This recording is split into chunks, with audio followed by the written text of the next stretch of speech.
Lisa here. Welcome back to my channel and welcome back to my 2020 deck collection and declutter series. Today we're going to be looking at my Playful decks. Just think good thoughts because there's a good chance I'm not going to be able to let anything go out of this category. And I was actually surprised how few decks in my collection I would classify in this Playful section, considering my personal aesthetic. You might be surprised too because there's actually only 1, 2, 3, 4, 5, 6, 7, 8. I think there's only like 11 decks in this category, which seems woefully small. Let's dive in. So first off, let's take a look at the Crystal Unicorn Tarot by Pamela Chen. I'm a big unicorn fan, and the soft pastel unicorns in this Rider-Waite-Smith clone are so adorable and sweet. I will say that I'm actually surprised I don't reach for this deck more because I love it, first of all. Second of all, the cardstock is heavenly. It's like this really silky matte cardstock. It probably does have a silk matte lamination on it. It's absolutely stunning. And this is literally a Rider-Waite-Smith that has been redrawn with unicorns, is essentially it. There's more to it than that because there is a whole element of crystal associations throughout the deck. So the majors, each major arcana card has a different crystal, and through the minors, each minor arcana suit has a different crystal. So you'll see, I believe, citrine through the pentacles, rose quartz in the cups, amethyst in the swords, and what was in the wands? Smoky quartz, it looks like, in the wands. It's a really beautiful deck. I don't know why I don't reach for it more, besides the fact that I just don't typically reach for Rider-Waite-Smith, the Rider-Waite-Smith deck itself, super often. And I think that's literally the only reason, because this is dang adorable. In fact, I'd probably reach for this more if I kept it with my other, like, classic Rider-Waite-Smith decks. Yeah, I would probably use it more in that situation. It's beautiful. I love it so much. It's not going anywhere. The artist of this deck is Lisa Higuchi. Pamela Chen was the creator. Pamela Chen is currently working on other deck projects, so definitely keep your eyes out. Oh, what did I do here? I like flipped some cards. There we go. This is such a great deck. It's great quality. I need to edge it at some point, probably in baby pink and baby blue and purple. I'd probably do a multicolor edging. I need to do it sometime. But I love this deck. It's gorgeous. It's right up my alley. I love it. And it's a classic Rider-Waite-Smith, so all of the important light and shadow is definitely there. Beautiful deck box. I don't know where its bag went. I've got a bag for this. It's in a drawer, I think, because I've been keeping this deck out lately for my tarot card altar, but the deck bag for it says I believe in unicorns. It's so great. Anyways, I'm keeping this deck, obviously. That sound was me tossing it on my bed, just so you know. No tarot decks were harmed in the making of this video. All right, let's jump into the next one. So this next deck, this is the perfect bag for it. This next deck is so great, and it is another underrated tarot deck in my opinion, but this is the Affirmators Tarot. This deck has so much humor and fun, but is very well balanced, and it's freaking adorable. I also love just the production quality of this deck. It comes in a great box with a ribbon lift out. The cardstock itself is like linen, and it's really super like flexible, and it just feels literally like it'll last forever. I don't know how else to describe it. It's really thin. It shuffles just beautifully, but it just feels sturdy. I think it's the linen. I think it's the texture. And also look at all this gold foiling on the back. I mean, it's kind of blingy. I wish it didn't have words, but otherwise it's super pretty. And actually it's a really, really smart deck. It is animals, but it's so perfect. It's fairly minimalist in its style, but it's got a ton of cheek, a ton of personality. Look at this Eight of Wands. Like, come on. It's just fantastic. I was so charmed, and the guidebook has so much humor. If you want a deck that's going to just like make you happy and like just because of the sass and the humor, and yet still actually help you do the work that you need to do, like, this is a great one. I absolutely love it. Also, can we have a conversation about whether judgment should have an E or not? Like, it really bugs me. Sometimes it does, sometimes it doesn't, and I understand that I think both are technically correct, but that also just bugs me. Like, we should pick one. Pick a lane. Pick a lane. So great. So great. I freaking love this deck. It's a lot of fun. Yeah, I love this deck. And I actually picked it up thinking I wasn't going to necessarily love it. I thought it was going to be a little too pippish, but it's not pippish at all. It shuffles great. It's good quality.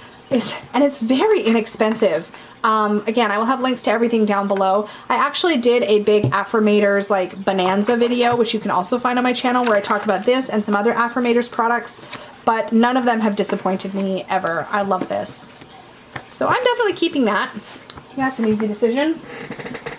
All right, next up is my Mermaid Tarot by Lisa Robertson. Now, I put this in the Playful deck category because I do feel like this deck is light and bright in the way that it depicts the cards. Maybe it's more the guidebook, maybe it's the vibe, but it has a little bit of a Disney movie kind of animation style to it. I actually keep this deck on a ocean altar, or ocean themed altar, I should say, for work there. I do really like it. I do feel like its target audience is a little bit young. I don't know why I feel that way, because I have a lot of like Playful decks. I think it really is the art style and the way that it does feel like it could have come right out of a Disney movie. And I'm not saying that like that's a bad thing. I love this art style. I think it's really great and expressive. But I do feel like this deck is somewhat limited, and it feels, yeah, it just feels a little bit limited. I don't know how else to describe it. And I'm not entirely sure why I get that feeling, but I do. That said, considering the fact that the entire world of this deck takes place in the sea, I think they do elements really well. Like the fire element really comes through. The earth element really comes through. The water feels really watery, obviously, but the air comes through in this sort of like iciness of the way those scenes are depicted, which that must have been a challenge artistically to get the elements to come through properly in an ocean-based deck. But I think they did a really good job. So yeah, I don't really have any major complaints about this deck. I don't see myself rehoming it because of the way that I use it. That said, I do actually have another mermaid deck in my collection. It'll come up in a different category, and depending on how my bonding with that other mermaid deck goes, I may eventually decide to swap them out, but I don't know. I don't necessarily see myself being able to part with this. So the Mermaid Tarot by Lisa Robertson. And I apologize that I forget the artist's name. So next up in the Playful deck category is my Little Monsters Tarot. So this is by, I think, Penny Archer. Oh my gosh, I'm doing this from memory and I don't have the book handy. Or Peony Archer or something along those lines. This was a squarish deck. It used to be available in a smaller size, but when I bought this deck, it was only available in the larger size in rectangle cards. I hand scissor trimmed every card into ovals because both the back, I don't know if you can see that little white border, both the back of the cards and the front of the cards had these oval outlines on them. And it was like they were meant to be ovals. And at the time, I remembered looking this deck up to find when it was originally created, and it was a Kickstarter. And in the Kickstarter, either Kickstarter or Indiegogo, in the original Kickstarter, it was an oval deck, and it came in an oval box. And I was like, hey, this is meant to be an oval deck. So I cut it into ovals myself, and I love the effect. I love the way that the shape makes you sort of look at these, almost like you're looking into like little bubbles with these different creatures. The guidebook for this deck is incredible, and the art style, I think, really pulls you into this different world, which is one of the things that I love. When a deck can do that very effectively, I love it. I love it, I love it. And I think these cards just read really well. I've never regretted this purchase ever. It's a really nice, sort of smooth, silky, semi-matte cardstock. There's like a bit of a sheen to it, but it's almost like a matte sheen. It doesn't glare. It just does have a bit of shine to it when the light hits it. So yeah, that is the Little Monsters Tarot. I really like this one. I did also edge it in black, and some of my edging bled onto the cards, and like it's all part of the like rustic kind of messy charm of this deck for me. But I really quite like this one, and I love its little special black and white bag. Love. Keeping.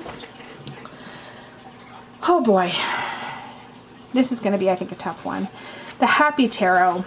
This deck was actually, yeah, this isn't going anywhere. Who am I even kidding? This was actually originally a gift, and Comes out now, I believe if it's still available, you can get it, it's bordered, but, or sorry, so excuse me, if you can still get it, I believe it's borderless, but when I got it, it was bordered. It had a border that went all the way around, and I actually trimmed it and then edged it in these really pretty purples. This was one of my first measured guillotine cut trim jobs, and it's so smooth and nice. This is like the Candyland, literally, of the tarot world. It is so bright and sweet, and yes, it's called the Happy Tarot, and yes, if you look at the little white book, every single card will have a happy message, even though it gives you the difficult messages too, and I think that's the important thing. It's brilliant the way it just demonstrates the Rider-Waite-Smith meanings, but if you need a little pick-me-up after you've read your maybe difficult message, it's there for you if you want it. That said, this reads right out of the gate fantastically. It's also, though, one that I find I don't often reach for clients, because I think that depending on the question, it could potentially to a client look as if I'm not taking their question seriously, just because this deck does have such a youthful vibe to it, and it literally looks like something that could have been a children's board game. Like, it literally looks like Candyland. I love that about it. There's lots of emotion on the characters' faces. It really, really comes through. Even the difficult stuff comes through, right? So it's not like the characters are all happy. It's that there's always something positive, I guess, that you can take out of the cards. But I love the way that these are shaded and the depth of color. It's so, I mean, like, color like this just gets me, as I mentioned, every dang time. It's so well done. And the Five of Cups in here literally shows a kid who's like dropped its ice cream and is crying his poor head off. Like, so you definitely get the emotion. It's not like, there it is. Look, look, look. Oh my God. It's all spilled and he's so, so sad. It's perfect. I love it. Yeah, that's not going anywhere. Especially because if this ever went out of print and I couldn't get it back, I'd be crushed. So yeah, no. And this is the problem with a big collection, is it's really hard. It's really hard to let them go. Okay, let's talk about the VIX Tarot. So I haven't actually worked with this deck yet, and I haven't even, at the time I'm filming this, filmed my walkthrough of this deck. Oh look, there's a VIX Tarot playlist. I don't know a lot about it. I've literally just seen the images. There's this interesting, like, kind of significator looking card. So there's like it's reversible. I don't know what the story is with that. There's a little guidebook. I think this is a Lo Scarabeo. Yeah, this is a Lo Scarabeo. So the guidebook is going to be in multiple languages. And I haven't looked at that either to see how it reads or anything. I mean, this is brand new. I got this actually as a complimentary deck on check-in at Northwest Tarot Symposium in 2020. And there's just this sweet little, like, rabbit dude that's kind of going through all the cards. To be honest, I think I actually might just film my walkthrough of this and then put it on my trade list. Because as sweet and cute as this is, I feel like it's kind of, to me, what the Happy Tarot is. And I actually don't love that the main character, Bix, here doesn't have any facial expressions. I'm actually really missing that just looking through it right now. I'm like, but where's the emotions? Like, you have body language for sure, but no emotions on the face. And I really don't like that. Actually, the more that I look at it, the more I don't like it. But this is really cute. Cute size deck. It's little, right? It's kind of got a more portable feel to it. And it's cute that it's borderless on the sides and you just have the little white on the top and the bottom. It is cute, and it was one I was super curious about, so I'm glad I picked it up, but I'm probably going to set this in my to be traded pile. I'll still film a walkthrough first though. Okay, next up is another really special deck. This is The Way of the Panda Tarot by Kimberly San. Oh my god, this deck is so adorable. It's illustrated by Celia LaBelle. There is actually also a, this was the Kickstarter edition. There's also now, I believe, a baby Panda deck. I don't know what it's called. It's like a mini version of this, though. This deck is great. And besides the fact that it is got adorable pandas all the way through it and has this just really wonderful illustrative style, the guidebook is something so special and so unique and unlike any other guidebook I own, that just working with this deck with the guidebook all by itself is reason enough for me to keep and work with this deck. I will say that I'm not specifically like a panda fan. I mean, I don't mind pandas. I think pandas are freaking cute, but it's not like unicorns to me. Like I think pandas for Kimberly are like unicorns for me. So it's not that they're pandas that's really got me, although I really love the roly-poliness of pandas, the self-acceptance of pandas, and if you haven't seen the movie Kung Fu Panda, you really should. But I think it's just that this is Kimberly, and I think the way Kim's art comes across is just, it speaks to me. I think there's a lot of playfulness and character and personality in these cards, and I really enjoy them. Really nice production quality as well, really lovely cardstock, lovely lamination, and I think that there's also some fun extra cards in here. Love, love, love. And also, can we talk about this bag match? I mean, like, that couldn't be better. It could not be better. It's amazing. Anyway, I love. And it's funny, actually, I picked out this fabric with Peggy at the store when this deck wasn't even shipped yet. But it just looked like the right one, and I'm so glad, and it's so perfect that I love it. Okay, I'm gonna stop gushing. I love this deck. Keeping. Okay, next up is the Badass Baby Unicorns. I have a full walkthrough. I've also done a weekly deck review on this deck. This is what the backings look like. This is by Our Daily Magic. You can get it at ourdailymagic.com. Again, I'll try to have links to all the decks down below, unless they're out of print, and then I'm sorry. But this is a really nice, fun, easy to shuffle, thin, bendy, like semi-matte, semi-glossy, whatever you want to call it, cardstock. This deck has a lot of personality. It's super fun. It's got a swear on pretty much every card. These little sassy comments. This is just really fun. I could not possibly imagine not keeping this. It's got too much personality. It's freaking wonderful for readings for myself. Ace of Cups. If you want to know how I really feel, so great. It's just fun. This is just a really fun deck. I will say it runs a little gimmicky, and some of the cards, the way that they're illustrated, don't speak directly to the way that I see the meaning of that particular card, but I think that it does what it does very, very well. There's another deck that like looks more like a Rider-Waite-Smith deck that somebody else has done, I forget the creator name, called Tarot Mood, and it's all like tarot memes throughout the entire deck. And while that one's really fun, this one is like that, but just more my style, more my personality. And these creators have put out some other decks too that have piqued my interest, so I don't know if I'll bring any of those ones home, but this one for sure is just really fun, and as far as I know is still available at the time I'm filming this. So the Badass Baby Unicorns, love, love, love. Keeping. Yeah, I'm making good progress here, guys. Joanna Nelson's decks, once they come into my collection, shall never leave. It's almost like a gotta catch 'em all at this point. Like, I really need to bring home her Cat's Oracle deck. I haven't yet, partly because I'm not a huge cat person. I don't know if I would end up using it, but it's Joanna Nelson, and I feel like I want everything that she does. Whispering Spirits is the tarot deck that she did in 2019, and it's just really great. This is a matte cardstock. These cards, her cards tend to come out larger, and this is what the backings look like, by the way. But the Whispering Spirits has this kind of like ethereal, almost like little guardian spirit or little fae type creatures vibe to it almost. You definitely get this like sense that you're in a different world, like a different universe of some kind. Very Rider-Waite-Smith, easy to pick up and read if you know Rider-Waite-Smith.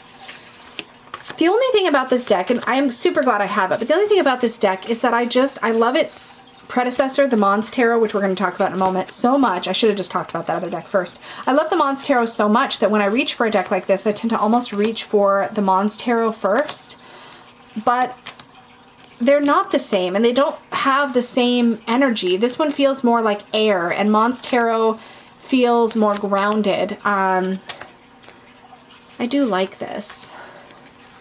I don't think I could bring myself to rehome it though.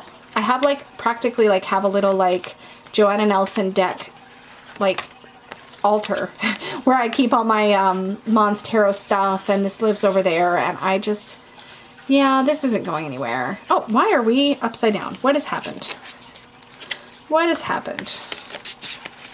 You guys don't belong upside down. What? That usually means Peggy's been in my decks because she shuffles in reversals. I just blame her. She doesn't even have to touch the deck. I'll still blame her.